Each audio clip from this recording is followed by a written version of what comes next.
Bonsoir Sylvie Charles. Bonsoir Jean-Pierre. L'équipe d'Univers TV est ravie de vous recevoir ce soir pour aborder une question importante. Les forces de l'ordre sont-elles toujours au service de la nation et des citoyens? Avant de vous donner largement la parole, permettez-moi de resituer cette question et le contexte de cette interview. Depuis quelques années, nous assistons à une dérive marquée de notre démocratie. Sans remonter trop loin, nous pourrions situer le point de départ de l'accélération de cette dérive lors de la signature du traité de Lisbonne de 2008, qui a remis en cause, sans plus de procédé, le non-citoyen qui était issu du référendum de 2005 sur l'établissement de la Constitution européenne. Depuis cette date, ceux qui sont au pouvoir semblent gouverner le pays en roue libre, comme bon leur semble, et malheureusement au détriment des intérêts du peuple, car du côté des citoyens, justement, nous constatons une dégradation continue des paramètres sociétaux, une insidieuse perte de nos libertés individuelles et même collectives, un traçage accru inquiétant de nos déplacements et de nos actions quotidiennes, et enfin un système de santé en grand péril. Devant cette nouvelle forme de pouvoir fortement centralisée et rendue opaque par un état d'urgence permanent et la mise en place de 2 conseils de défense successifs lors de ces dernières années, nous avons pu noter que nos institutions représentatives, députés, sénateurs, peinent, et c'est un euphémisme, à représenter le moindre contre-pouvoir au profit des citoyens. La tentation est alors facile de se tourner vers les forces de l'ordre comme un dernier espoir, comme les ultimes bouées de sauvetage. Mais même ici, le constat est inquiétant. Des gilets jaunes éborgnés ou mutilés, voire emprisonnés, des drapeaux français jetés à terre par des policiers lors de manifestations pacifiques, des magistrats dont la probité devient suspecte face au personnel soignant suspendu, et la présence lors de récentes manifestations en France de membres d'Eurogène-Fort, la force de gendarmerie européenne. Et pour finir, nous venons de suivre que le ministère de l'Intérieur vient d'acquérir 90 véhicules blindés de maintien de l'ordre de nouvelle génération, ce qui ne laisse pas présager la recherche de solutions démocratiques pacifiques. Alors, comment pouvoir sortir de ce scénario sombre qui ressemble à s'y méprendre à un mélange de 1984 d'Orwell et du meilleur des mondes d'Aldous Huxley? Dans ce contexte, Sylvie, pourrez-vous nous clarifier la situation actuelle des forces de l'ordre? Quelles en sont les tendances envisageables et quels espoirs, surtout, pouvons-nous garder? Pour parler de ce sujet, Sylvie, vous avez une connaissance fine de l'intérieur du système compte tenu des luttes que vous menez depuis 2010. Vous avez pu identifier des forces complexes, puissantes et négatives, mais également vous avez réussi à coopérer au quotidien avec des fonctionnaires qui luttent et qui résistent. Voilà, Sylvie, à titre d'introduction, ce que je voulais vous dire. Maintenant, pouvez-vous en quelques mots vous présenter, et notamment vis-à-vis de l'historique récent que vous venez de traverser? Alors, moi, je suis une citoyenne de classe moyenne qui va être confrontée à tout un concours de circonstances qui vont naître suite à un drame. En fait, mon père sera assassiné le 11 janvier 2010 à Laventie, qui se trouve près de Béthune, dans le Pas-de-Calais. Et donc, l'assassinat d'une personne proche, c'est une épreuve difficile. Et dans mon cas, eh bien, ça va dépasser, ça va prendre des proportions démesurées et totalement inattendues. Alors, la situation à laquelle je vais être confrontée, je vais rapidement me rendre compte qu'elle est, anormale puisque, tout d'abord, je vais me retrouver confrontée, face à 2 catégories de gendarmes, puisque les premiers qui interviennent officiellement, après mon audition, vont me dire que je dois oublier ce qui est arrivé à mon père et reprendre le cours normal de mes activités. Et la seconde catégorie où là, eux vont me contacter en off pour m'expliquer qu'ils sont totalement en désaccord avec la conduite de l'instruction sur le meurtre de mon père. Donc ça se passe le 17 février 2010 et ils m'expliquent que s'ils font part de leur désaccord avec la juge d'instruction à leur hiérarchie, eh bien, ils se mettent en danger de mort. Alors, j'avoue que le 17 février 2010, je n'étais pas du tout, en position d'accepter et de concevoir que des gendarmes puissent être mis en danger par des gendarmes. Donc cette première rencontre, eh bien, je vais refuser d'aller plus loin dans la discussion.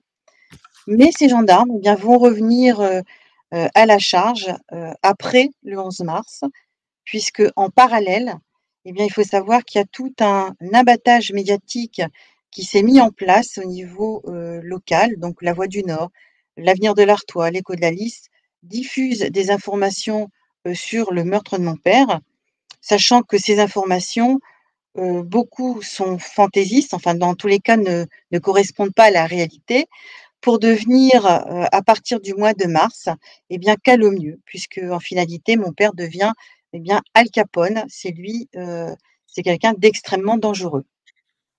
Alors les gendarmes qui vont me relancer, ceux du 17 février qui vont me relancer au mois de mars 2010, et bien là, cette fois-ci, je vais accepter, de les rencontrer parce que c'est les seuls qui veulent bien me parler, puisque ni les journalistes, ni le procureur de la République, monsieur Roy, et ni, Véronique Père, juge d'instruction du parquet de Béthune, ne veulent communiquer avec moi et ils ne veulent pas non plus communiquer avec mon avocat.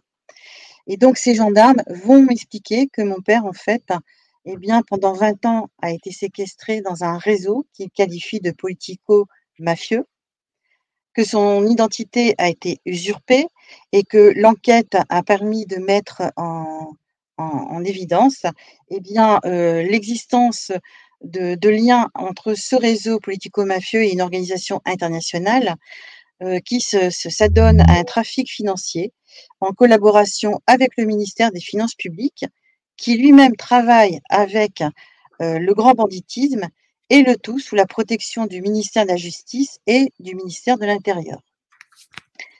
Alors, il faut savoir que ces informations, je les ai au mois de mars, sachant qu'il va falloir que je me batte avec mon avocat pour pouvoir, obtenir la position de, partie civile, puisque la juge d'instruction avait décidé qu'il n'y aurait pas de partie civile dans ce dossier.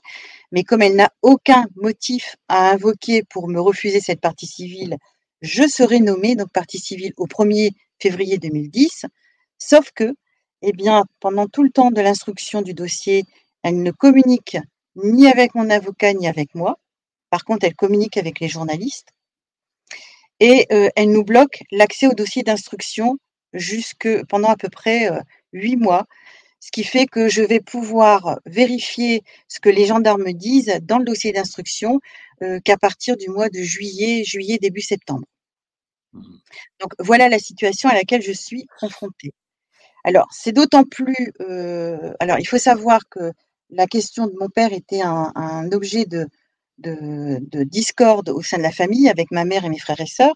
Parce que moi, ce que je savais de mon père, c'est qu'il avait disparu en septembre 1990 du domicile familial qui se trouve près de Béthune et non à Landor comme les journalistes l'ont signalé, et que, bien avant ça, à partir de 1977, mon père est en retrait de la société, puisqu'il présente un désordre psychologique, qui fait qu'il ne peut pas vivre seul. Donc, voilà la situation qui est le point de départ, Mmh. qui va ouvrir vers, le ministère de l'Intérieur parce que du coup, je vais travailler avec ces gendarmes pour éclaircir cette situation. Ouais. OK. Merci Sylvie pour ce point de départ. Donc, aujourd'hui, vous n'allez pas nous parler du déroulement de cette affaire. Ça nous prendrait beaucoup de temps, c'est très intéressant, mais c'est quelque chose de très personnel. Donc, je pense que vous avez rédigé de nombreux articles à ce propos. Aujourd'hui, vous allez nous parler de tout ce que vous avez finalement découvert au sein de notre système à la fois judiciaire et des forces de l'ordre. Et pour en arriver à aujourd'hui, quelles ont été vos démarches pour en arriver à votre compréhension fine, et qu'est-ce qui fait que vous avez été en mesure donc d'identifier justement toutes les difficultés, toutes les contradictions dans ces systèmes?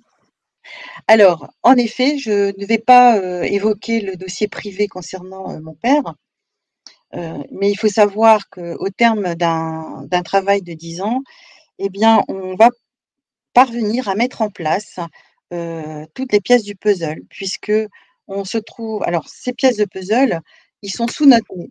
Ils sont là, ils sont présents, sauf que si vous n'avez pas un fil conducteur, eh bien, il est extrêmement difficile de les repérer et de les comprendre, d'autant plus que, tout se joue sur de l'ambiguïté. Voilà. Et donc, c'est au travers du dossier concernant le meurtre de mon père qu'on va réussir à décrypter un mode opératoire, et ce mode opératoire, eh bien, va nous conduire, sur, le si vous voulez, l'analyse en profondeur, du dossier dans lequel mon père va se retrouver, puisque, ce dossier, eh bien, il s'agit d'une affaire d'État. Voilà. Et donc au travers de tout ça, on va découvrir des structures. Par exemple, on va découvrir, Eurogenfort, le SNAPS, le Conseil national des activités, privées de sécurité. Alors, c'est important les noms de ces organismes parce que, il y a un jeu sur l'ambiguïté. On joue sur l'ambiguïté, en fait. Par exemple, lorsqu'on parle de Eurogenfort, tout à l'heure, vous avez présenté Eurogenfort comme la force de gendarmerie de l'Union européenne. Sauf que ça n'a rien à voir avec l'Union européenne. Mmh. Donc c'est là l'ambiguïté. Eurogenfort, d'ailleurs, il y a j'ai transmis le document qui pourra être présenté. Dans le rapport du Sénat, Eurogenfort a pour origine les armées secrètes de l'OTAN, Gladio. Et donc il arrive à un moment donné où ces armées ne parviennent plus à se faire financer, au niveau privé, et donc Alliot-Marie va intégrer Eurogenfort, dans les comptes de l'État. Eurogenfort est mis en place par la France, mais en collaboration avec l'Italie, l'Espagne, le Portugal et les Pays-Bas. Le siège se trouve en Italie, les locaux sont gracieusement prêtés par l'Italie, et la langue officielle, eh bien, c'est l'anglais.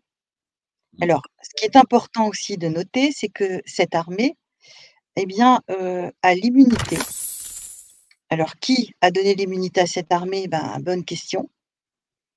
Et donc ça, c'est les critères d'Eurogenfort.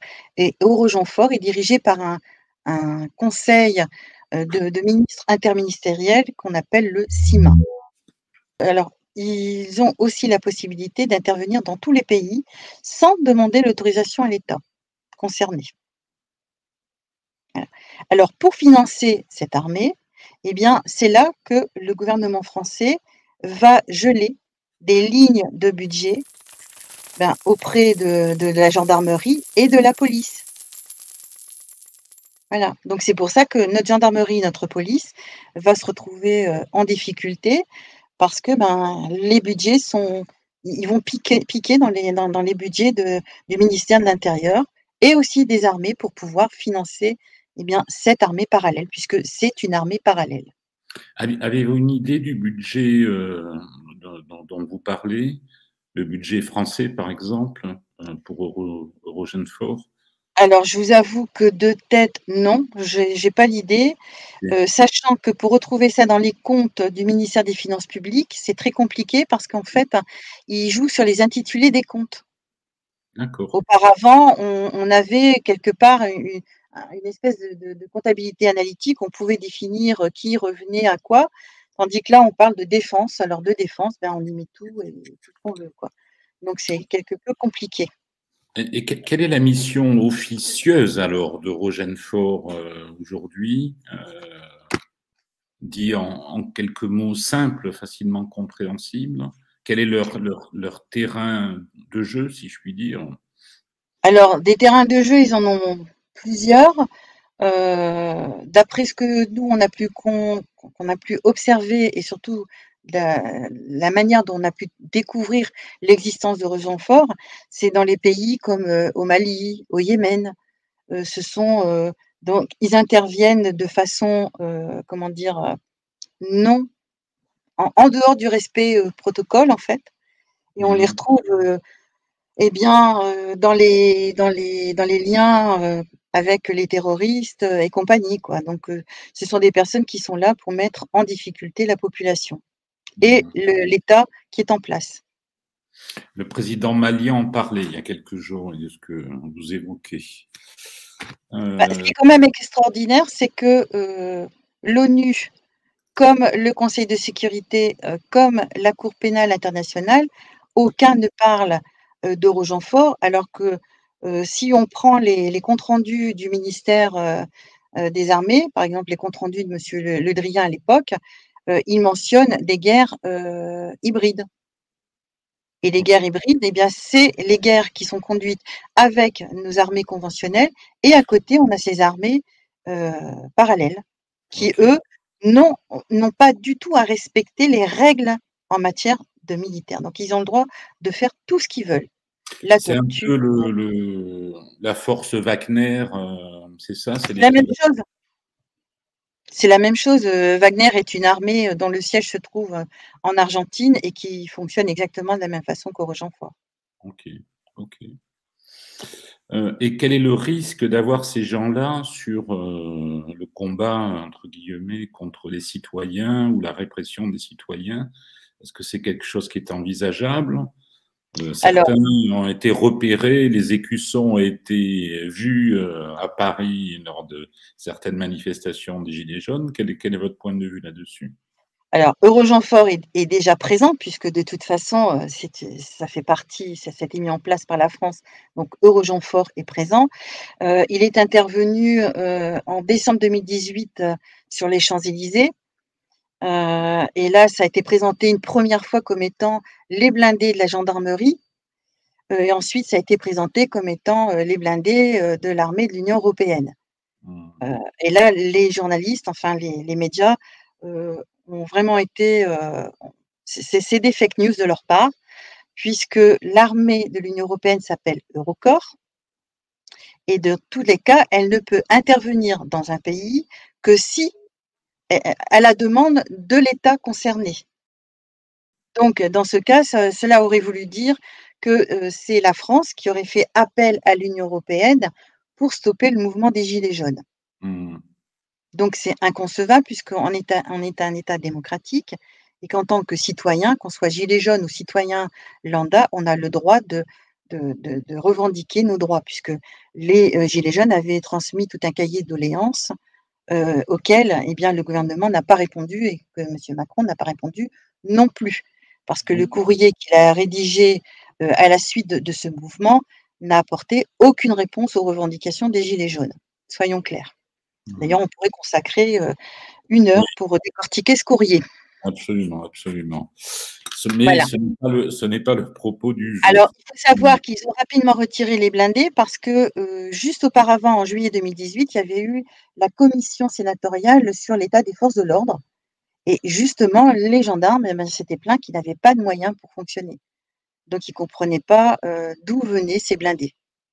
Parce Mmh. que la police et la gendarmerie, ils ne sont pas au courant, des activités de Rochefort dans le pays.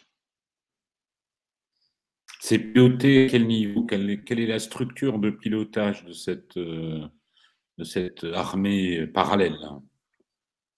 Et ben, ça se fait avec, le ministère de la Défense. C'est le D'accord. ministère de la Défense avec le ministère de la Justice et le ministère de l'Intérieur. OK, OK. Parce qu'il faut savoir que, alors la deuxième structure où on joue sur les mots, c'est le Conseil national des activités privées de sécurité, que je vais Mmh. découvrir justement en échangeant avec les policiers, avec qui je vais travailler. Heu Pour eux, pour la majorité des policiers, c'est une entreprise de consulting. C'est d'ailleurs de cette façon que monsieur Alain Bauer, puisque c'était lui à l'époque le président de cette structure, et c'est de cette façon qu'Alain Bauer va présenter, le SNAPS lors de cette fameuse commission de juin 2018. Sauf que dans la réalité, eh bien, c'est complètement autre chose.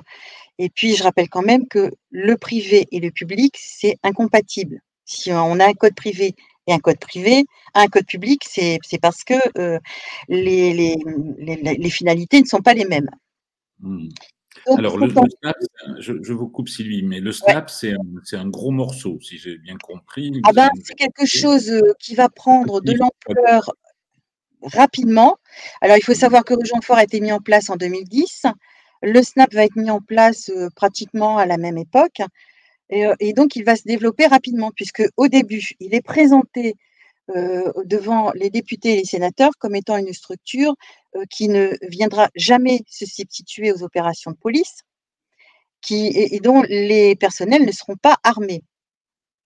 Sauf que dans le rapport de la Cour des comptes de février 2018, on découvre eh bien, que les agents de sécurité du SNAPS eh bien, interviennent au sein de la police.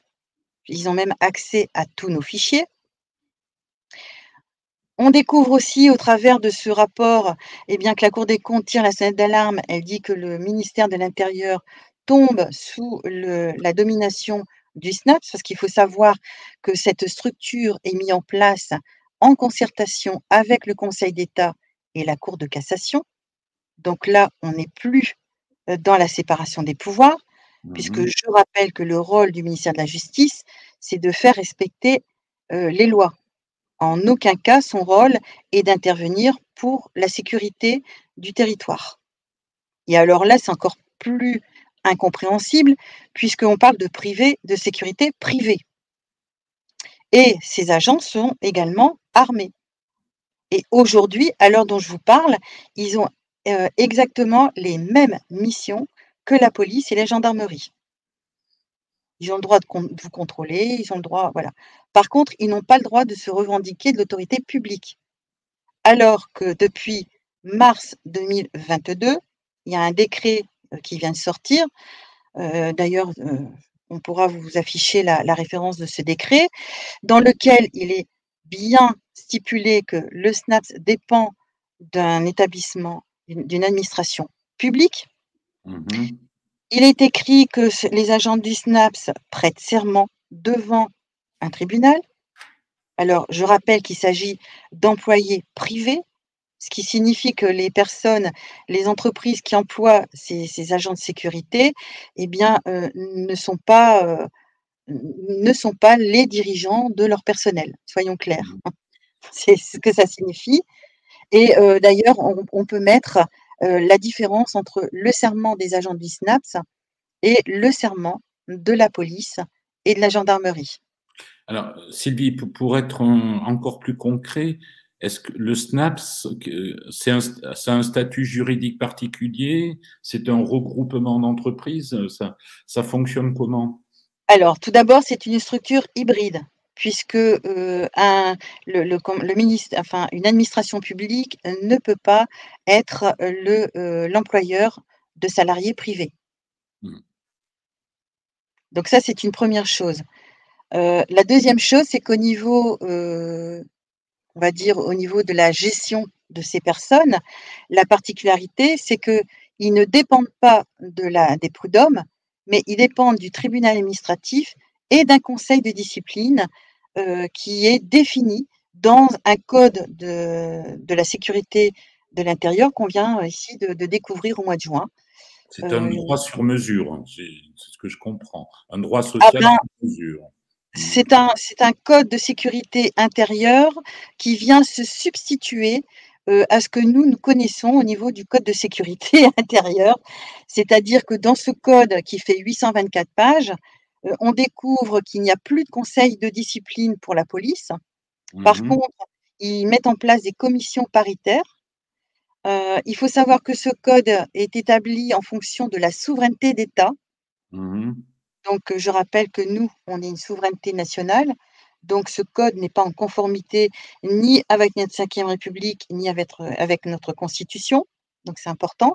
Et Mhm. par contre, eh bien, on découvre que pour le SNAPS, eh bien, en effet, il y a un conseil de discipline, qui lui, eh bien, va être présidé par un juge du tribunal administratif et Mhm. également par, un représentant, du Conseil d'État, de la Cour de cassation, et également, avec, un représentant de la direction générale de la police et un représentant de la direction générale de la gendarmerie.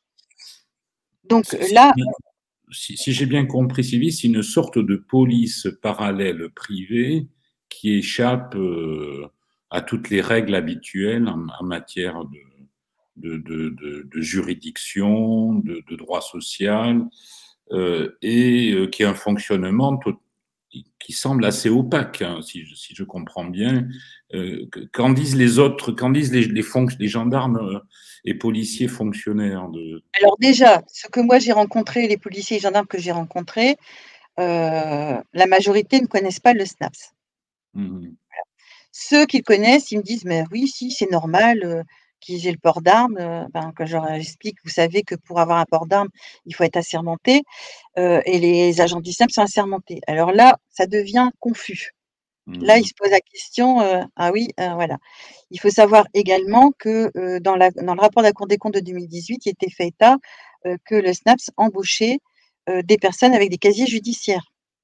Mhm. Je rappelle qu'au niveau de la police et de la gendarmerie, on exige un casier judiciaire vierge. Mhm. Et puis il y a cette histoire de serment. Je veux dire, le serment, au niveau des agents du SNAPS, il fait complètement abstraction, de la protection civile.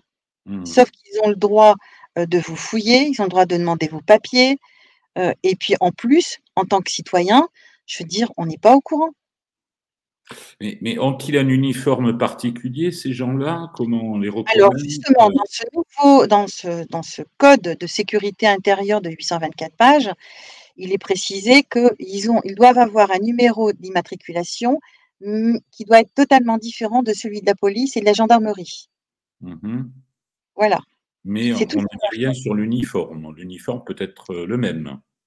bah, l'uniforme, en règle générale, ça sera les uniformes de sécurité qui sont la tenue sombre, marquée Mhm. sécurité et ensuite ça va dépendre au niveau de la mission.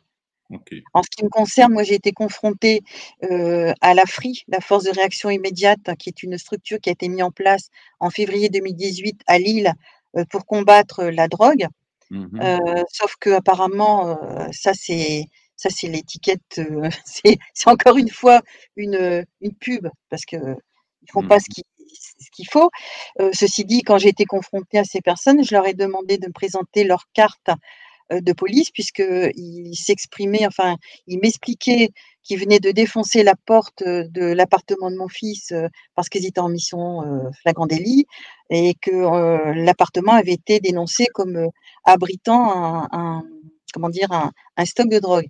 Sauf que selon le code de procédure pénale, s les appartements qui sont, des appartements de stockage n'entrent pas dans le flagrant délit. Ok. Donc du fait que je doute de leur connaissance sur le code de procédure pénale, je demande à avoir leur carte, ils ont refusé de me la présenter.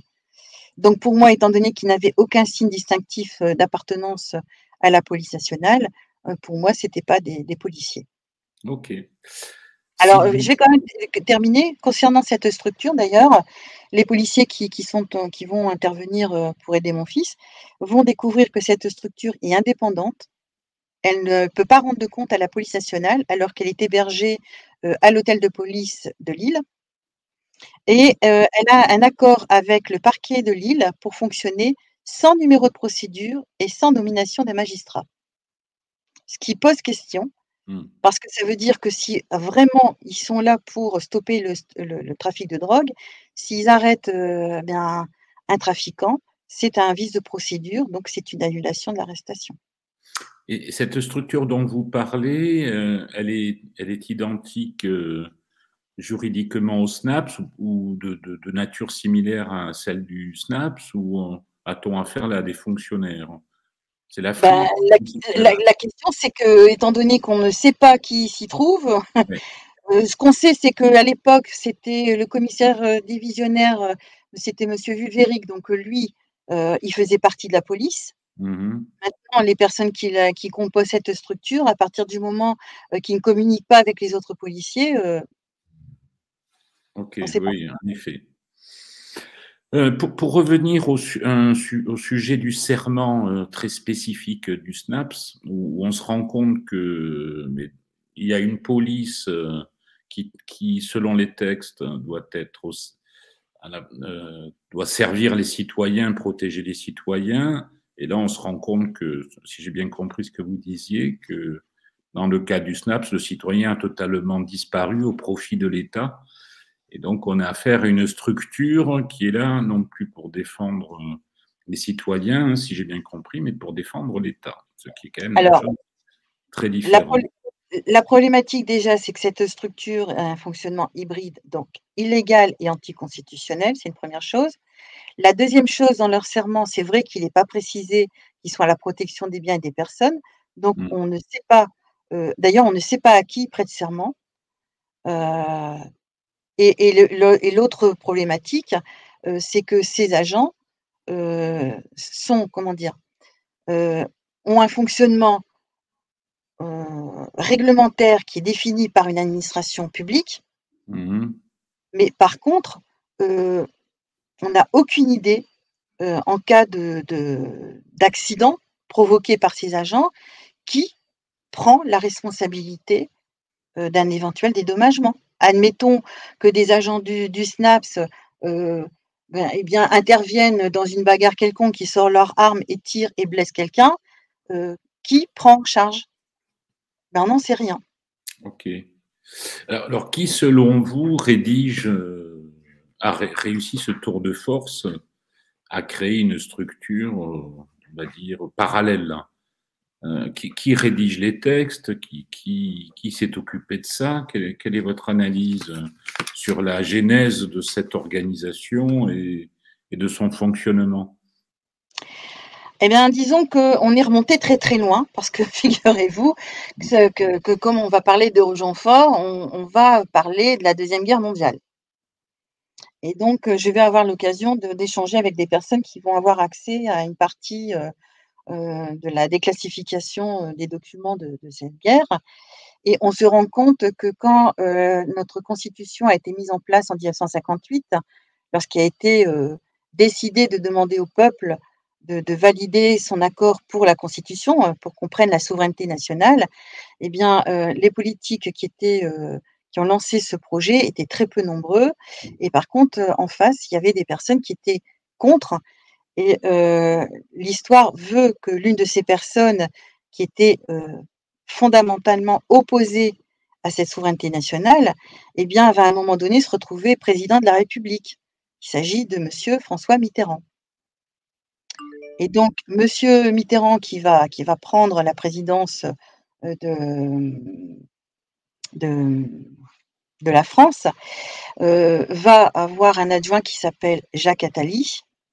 Et on découvre que les modifications apportées dans nos institutions va prendre naissance à partir de là. Donc ça se fait de façon progressive.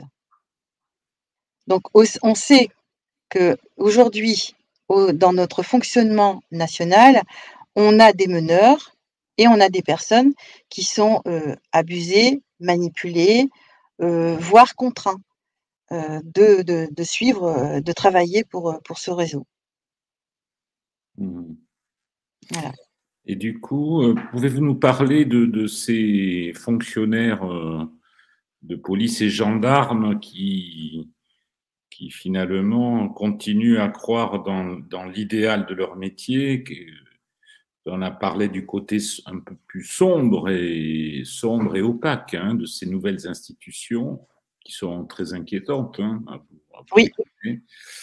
Et comment c'est vécu de l'autre côté, du côté des... Parce que si j'ai bien compris, il existe de nos discussions quand nous avons préparé cette interview, il reste des personnes intègres qui se battent pour la vérité, qui se battent pour défendre leur idéal, l'idéal de leur métier. que pouvez-vous nous dire de la situation vis-à-vis de ces gens-là? Comment vivent-ils en 2022 dans les forces de police françaises? Alors, il faut savoir que, en effet, je vais découvrir, bien, étant donné que je vais, me mettre à l'écoute des problématiques des gendarmes, et puis eux vont me mettre en relation avec des policiers. Donc il faut savoir que déjà quand on vous apporte un témoignage, qu'on vous apporte des courriers, c'est une chose, sauf que c'est pas significatif d'un dysfonctionnement national. Mmh.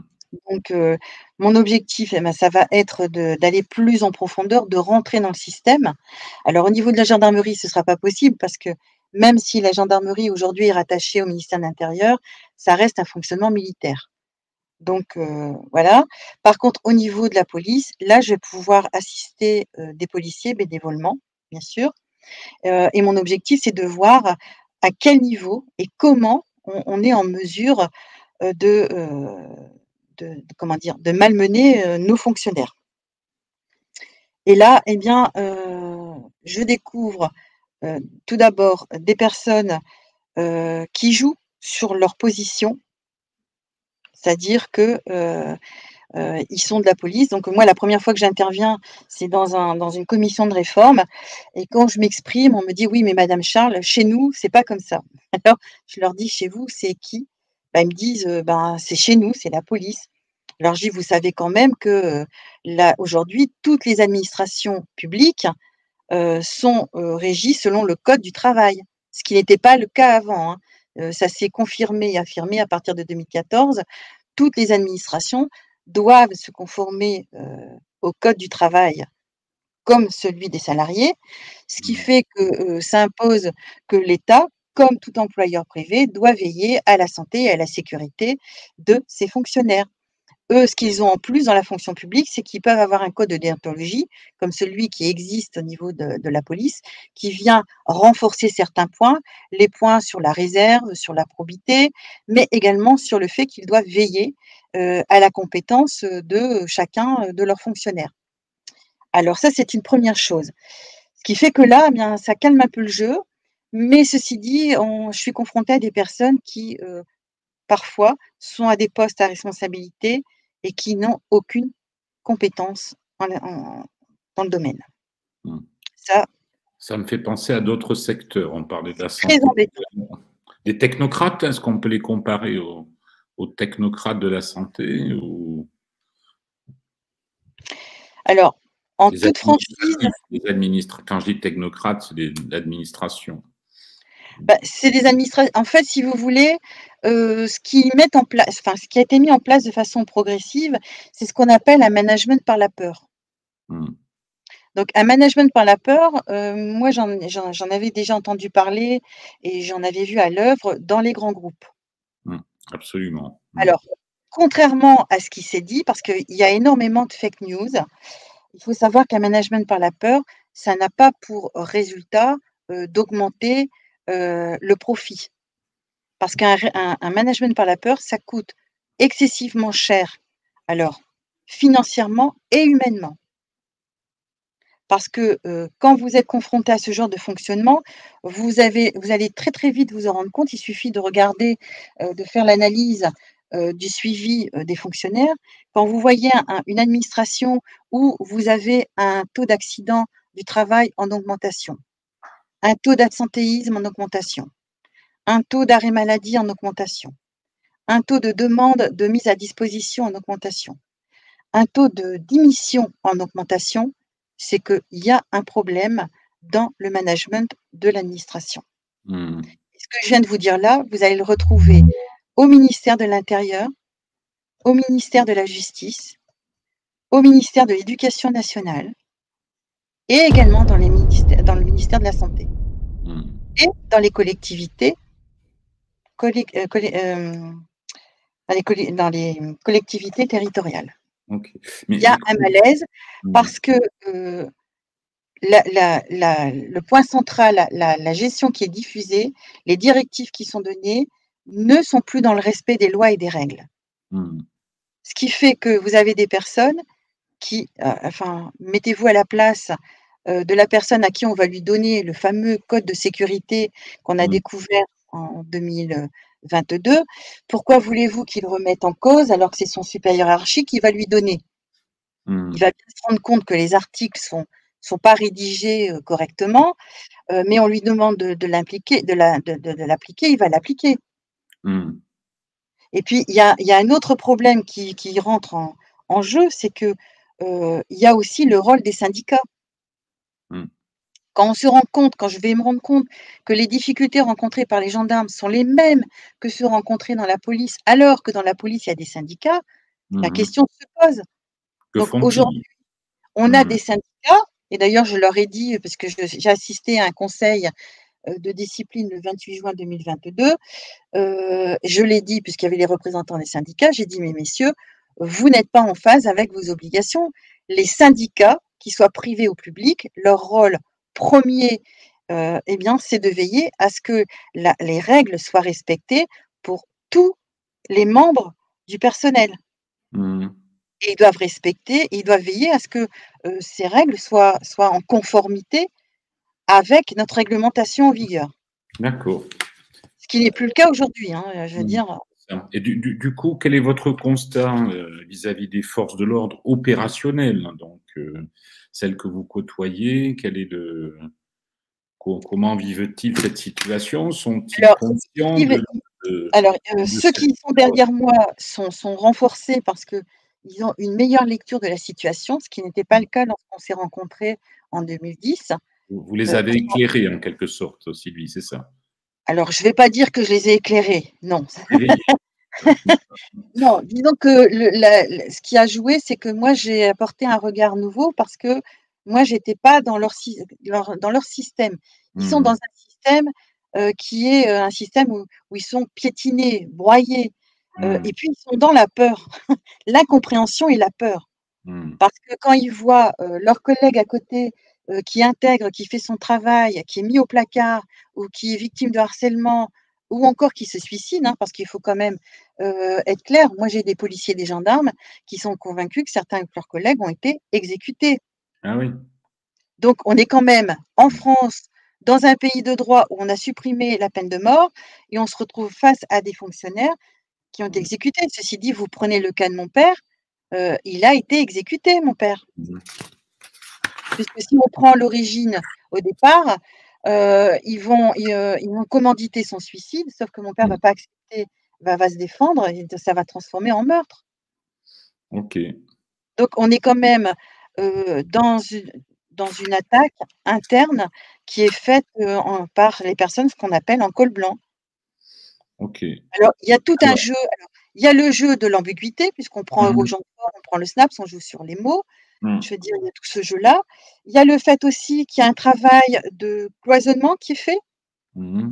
Puis, il y a aussi, les médias. Les médias jouent un rôle important dans cette désinformation et puis dans cette prise de pouvoir, par ce groupe.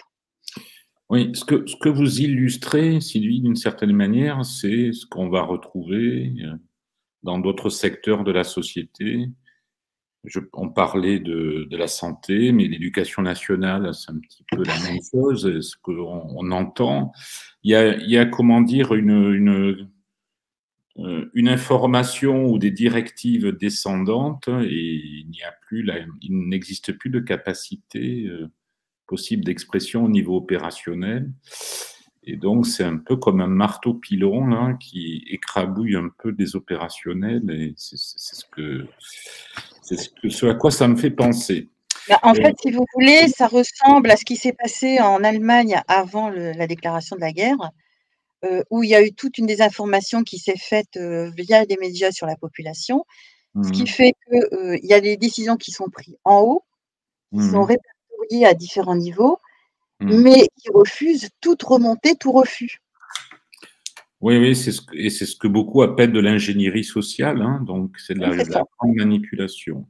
Il y a un sujet que j'aimerais aborder, c'est les relations entre les magistrats et les forces de l'ordre.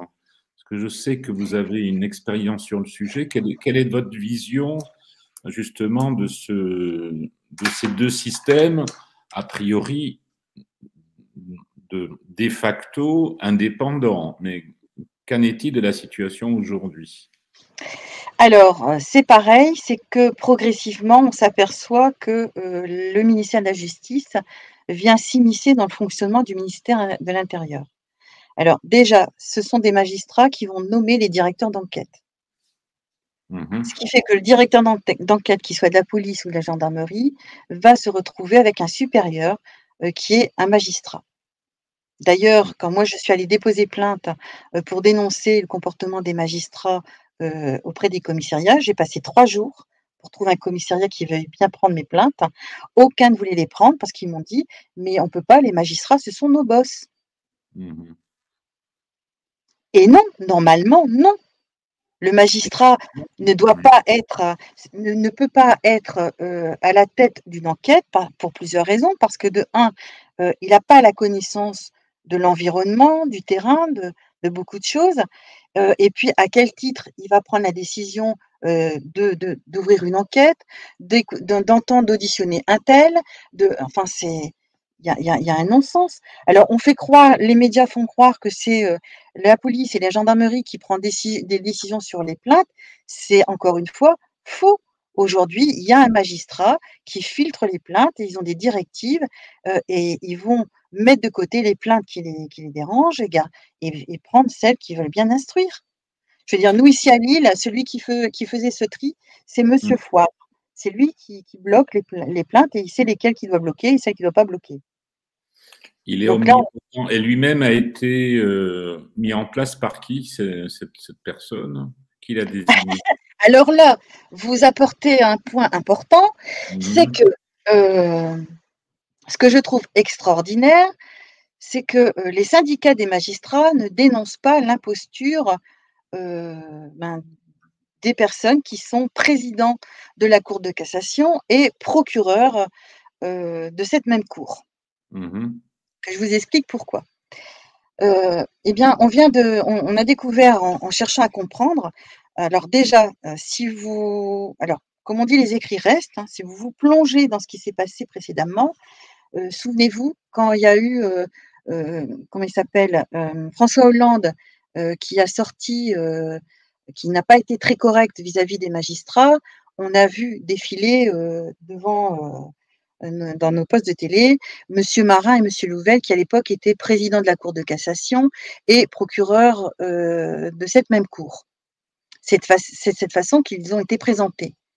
Sauf que, les médias et c'est là qu'on voit la complicité médiatique et de dire que ces 2 individus étaient les 2 présidents du Conseil supérieur de la magistrature. Mhm.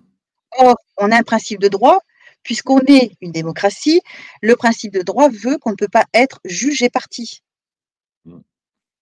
Et là, Absolument. aujourd'hui, eh bien, c'est madame Arens qui a pris la présidence de la Cour de cassation, Mhm. monsieur Molins qui est procureur de la République et qui Mhm. se retrouvent tous les 2 les présidents du CSM.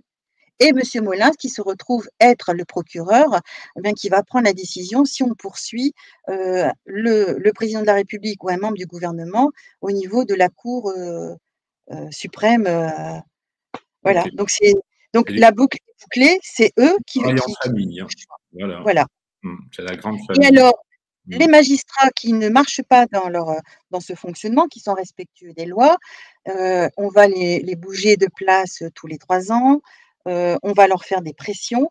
Il y a un taux de on ne le dit pas, mais il y a un taux de démission de la magistrature, quand même important, Mhm. et de toute façon, nous, ce qu'on a pu observer, c'est qu'on retrouve pratiquement toujours les mêmes magistrats, face, au blocage des mêmes dossiers. Ok. Ok.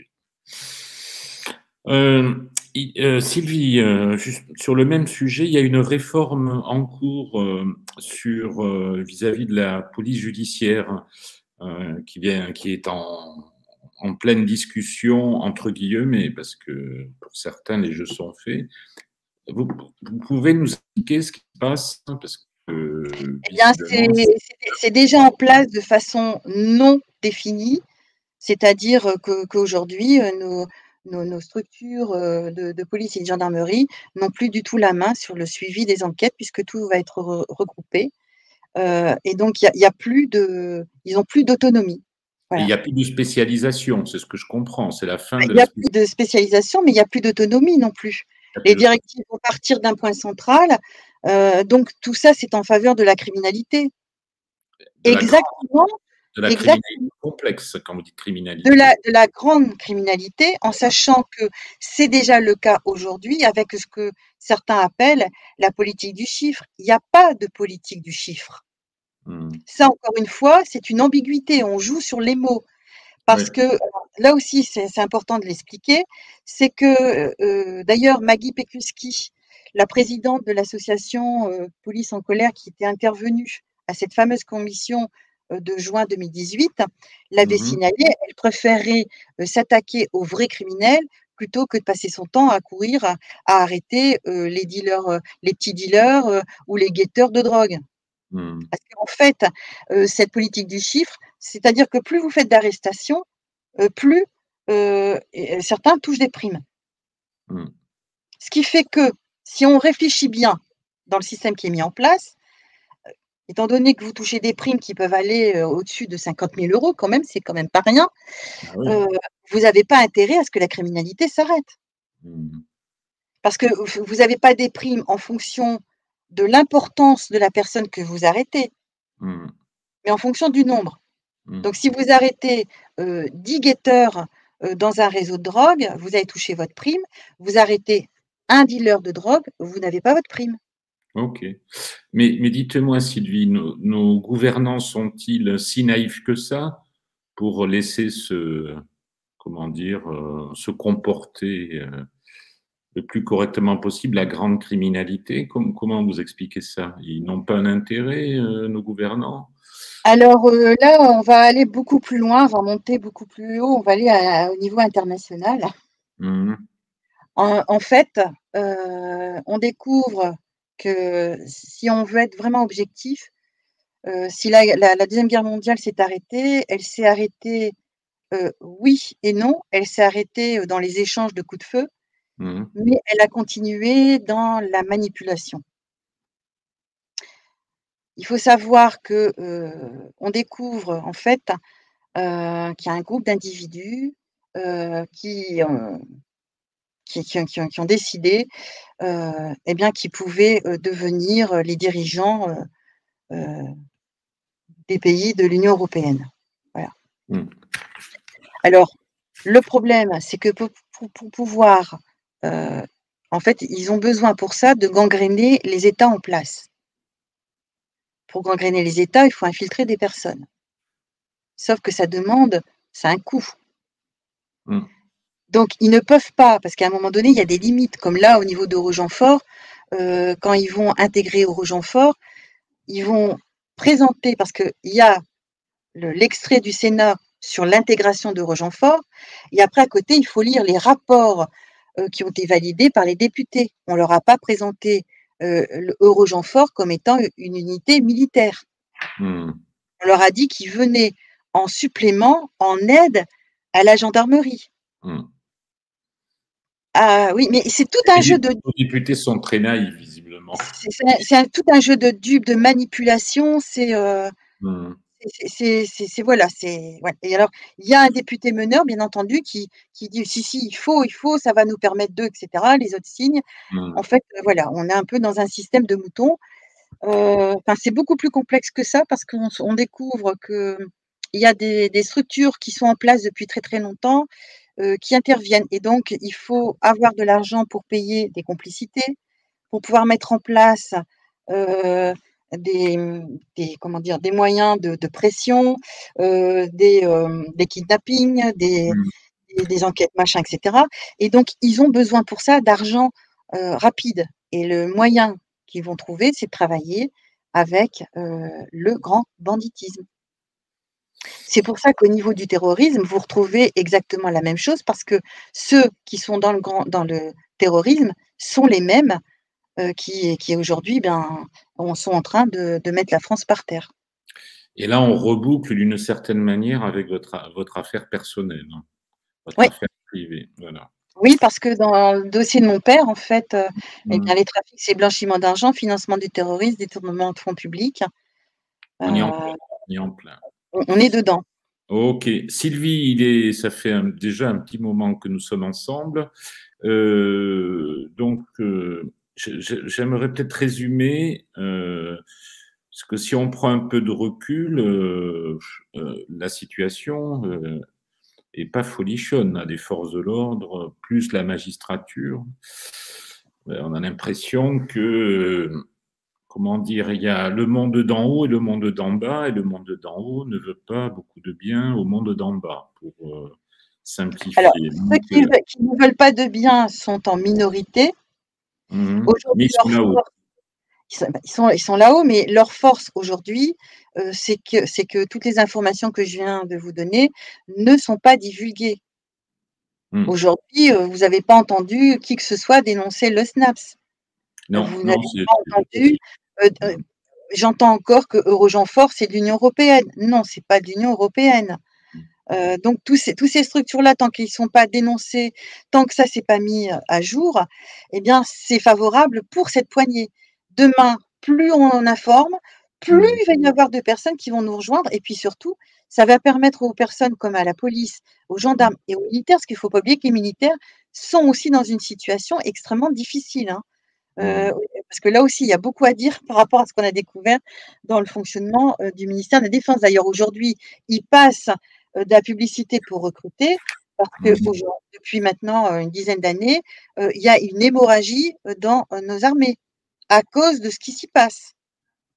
D'accord? Donc, c'est extrêmement grave, en fait. Donc tout ça, tant que c'est pas, dévoilé au grand jour, eh bien, ça ne permet pas parce qu'il y a beaucoup de gens qui vont pas bien. Moi, j'ai rencontré encore dernièrement, 2 fonctionnaires de police, qui comprenaient pas à quoi ils sont confrontés et quand on leur explique, ça va beaucoup mieux. Puis là, ils reprennent la le poil de la bête et ils sont prêts à se battre. Je veux dire, Ok. je sais de ce dont je parle parce que moi, pendant, 2 ans, quand je me suis retrouvée confrontée au meurtre de mon père et à tout ce qui se trouve autour parce que, il s'est Mhm. passé énormément de choses. Eh bien, c'était un peu comme si on me mettait un sac en plastique tous les jours, qu'on me le serrait, parce que je Mhm. comprenais plus rien. Je ne savais plus vers qui me diriger, d'autant plus que quand je disais quelque chose, on me disait: «Séparation des droits». Oui, séparation des droits, sauf que moi je vois bien qu'il y a plus de Mhm. séparation des pouvoirs, je vois bien qu'il y a plus de séparation de pouvoir. Mhm. Mes droits, bah, j'en ai plus puisque alors il faut quand même savoir que selon le commissaire Gallo de l'hôtel de police de Lille, mon dossier fait partie de toute une liste, qui répond à un protocole spécifique. Je vous rappelle quand même que notre constitution dit qu'on est tous égaux devant la loi, donc il y a aucune raison que moi, citoyenne française, je ne puisse pas bénéficier de la protection des forces de l'ordre et de l'accès à la justice. Ok. En effet, en effet. Bon, Sylvie, on essaie de conclure.